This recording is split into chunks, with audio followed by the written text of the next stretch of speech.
Assalamualaikum warahmatullahi wabarakatuh. Baiklah, kami dari kelompok 5 akan mempresentasikan hasil diskusi kelompok kami yang berjudul Kreativitas Menangkap Momen Fotografi sebagai Tools of Public Relation.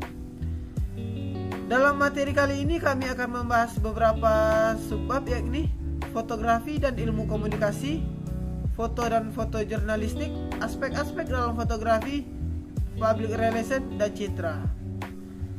Materi yang pertama yakni fotografi dan ilmu komunikasi. Fotografi sendiri ialah seni dalam menciptakan suatu gambar menggunakan media lensa dengan memanfaatkan pantulan cahaya. Fotografi merupakan sebuah media yang digunakan untuk mendokumentasikan momen penting. Dan tujuan utama fotografi dalam ilmu komunikasi sendiri ialah untuk menerjemahkan bahasa nonverbal. Karena bahasa nonverbal adalah bahasa visual. Dan karena gambar hasil fotografi ini memiliki makna, dan makna inilah yang disampaikan dalam ilmu komunikasi. Selanjutnya yakni fotografi dan seni. Fotografi membutuhkan komunikasi untuk menyampaikan makna bahasa nonverbalnya, dan fotografi sendiri merupakan hasil dari seni. Seperti halnya dua hasil dari seni yang mirip namun berbeda berikut ini. Yang pertama itu lukisan. Lukisan ini sendiri mirip dengan gambar hasil fotografi, namun ia menggunakan perantara seperti kanvas, pensil, spidol, dan cat dalam proses pembuatannya. Dan untuk idenya sendiri berasal dari khayalan atau imajinasi sang pelukis. Berbeda halnya dengan fotografi yang menggunakan media kamera dan lensa dalam pembuatannya. Dan untuk hasilnya sendiri merupakan fakta yang sesuai dengan kondisi dan tidak mengada-ngada ataupun mengarang. Selanjutnya yakni foto dan foto jurnalistik. Foto adalah alat dokumentasi. Foto membutuhkan media massa agar informasinya sampai kepada banyak pihak. Dan di dalam media massa inilah foto tersebut diolah agar memberikan informasi yang baik dan sesuai faktanya. Dan jurnalistik ini sendiri adalah kegiatan untuk mencari dan mengelola informasi. Dan itu pasti menggunakan fotografi untuk mendokumentasikannya. Jadi fotografi ini sendiri sangat erat kaitannya dengan jurnalistik, karena dengan foto yang tepat dan sesuai akan menghasilkan informasi yang baik dan sesuai pula. Selanjutnya yakni aspek-aspek dalam fotografi. Aspek dalam fotografi ini sendiri terbagi menjadi 4. Yang pertama itu ada komposisi.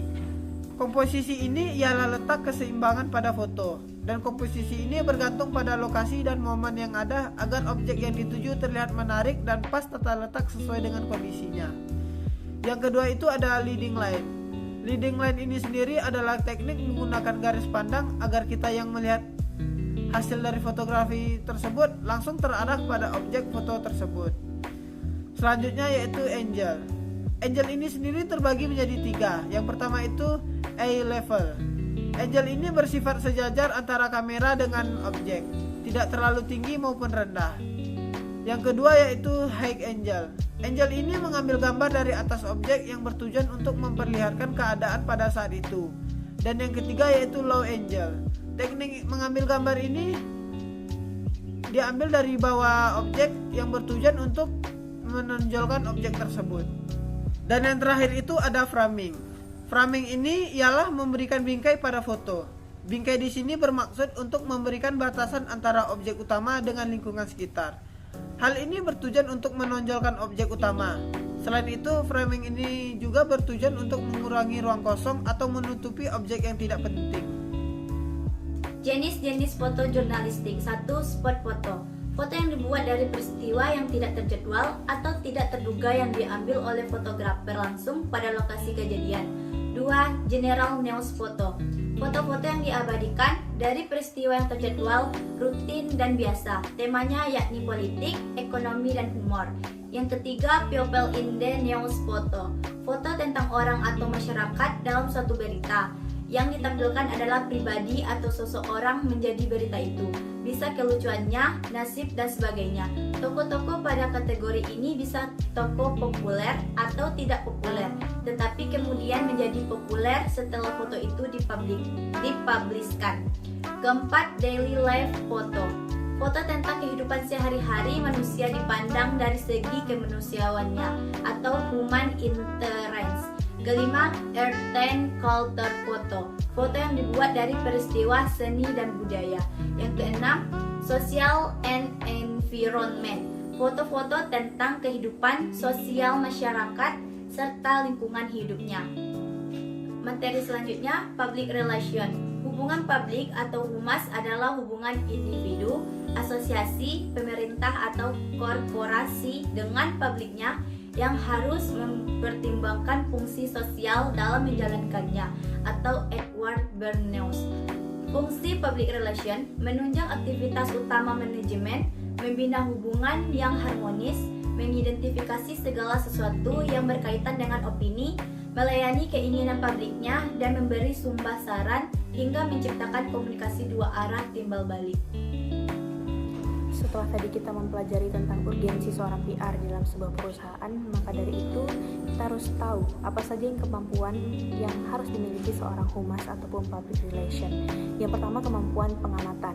Seorang PR dituntut mampu mengamati fakta yang ada di lapangan, perencanaan kerja, komunikasi, dan dapat mengevaluasi hal-hal dan problematika yang terjadi pada perusahaannya. Yang kedua, seorang PR harus mampu menarik perhatian publik sehingga setiap kegiatannya nanti dapat mempublikasi hal-hal yang inovatif, kreatif, sehingga dapat menarik perhatian publik dan sasaran. Yang ketiga, seorang PR dapat mempengaruhi, yang mana kemampuan mempengaruhi ini menarik perhatian dari pendapat umum. Dan yang terakhir, memiliki kemampuan untuk menjalin kepercayaan terhadap sesama. Maka dari itu ada berbagai jenis-jenis media yang terbagi menjadi dua. Yang pertama ada media lini atas dan media lini bawah, yang mana dapat teman-teman lihat dalam tampilan slide berikut ini. Setelah terjalinnya hubungan yang baik terhadap media-media yang bekerja sama dengan public relation, maka dari itu akan terbangun yang namanya citra atau image sebuah perusahaan, yang mana sebenarnya citra ini bernilai abstrak atau instangible, tapi wujudnya dapat dirasakan dari penilaian masyarakat setempat. Maka dari itu seorang PR harus mampu memaintain sebuah citra dan bertanggung jawab atas citra dan reputasi perusahaan tersebut. Namun ternyata teman-teman, di sini citra terbagi menjadi 5 macam, yaitu citra yang berlaku, citra yang diharapkan, citra bayangan, citra perusahaan, dan citra majemuk. Yang mana bagian ini terbagi menjadi beberapa bagian berdasarkan aspek dan targetnya. Oke, kita coba bahas tentang permasalahan yang masih sering terjadi mengenai employee relation sebuah perusahaan, mengenai kreativitas fotografi sebagai tools PR. Yang pertama ada permasalahan yang masih sering kita temukan dan masih sering terjadi terkait tekanan pekerjaan serta penundaan pembayaran, yang ini menyebabkan penurunan kualitas pekerja dan karyawan kita, serta tuntutan pekerjaan yang terus-menerus menyebabkan karyawan tidak maksimal, dan ditambah lagi penundaan upah yang mengakibatkan karyawan enggan berkontribusi lebih dalam perusahaan. Yang kedua tentang ketersediaan perangkat yang kurang memadai dan tidak dipelihara dengan baik oleh anggaran perusahaan, sehingga ketika seorang PR memerlukan alat tersebut, alatnya tidak ada, tidak memadai, dan tidak dapat memenuhi kriteria penugasan. Contohnya seorang PR ingin meliput sebuah berita, namun tidak ada kamera yang cocok untuk meliput berita tersebut. Tentunya dan pastinya ini akan menjadi hambatan dan kendala-kendala yang dapat dirasakan oleh karyawan tentunya, dan berimbas kepada citra reputasi perusahaan. Dari penjelasan kelompok kami, dapat disimpulkan bahwa fotografi dapat mendukung kegiatan public relation seperti dalam penyajian press release, yang tentunya ini berangkat dari tools seorang PR dalam menggunakan fotografi sebagai salah satu medianya. Yang kedua, seorang PR juga perlu memiliki keahlian dan teknis operasional terkait fotografi, di mana aspek fotografi tersebut perlu menyajikan hasil visual yang fotografis. Dan yang terakhir, hasil dari fotografi tersebut menciptakan ranah fotografi kehumasan sebagai bentuk keterkaitannya dengan karya dokumentasi yang nyata, sehingga dapat mencerminkan citra yang baik bagi perusahaan secara langsung.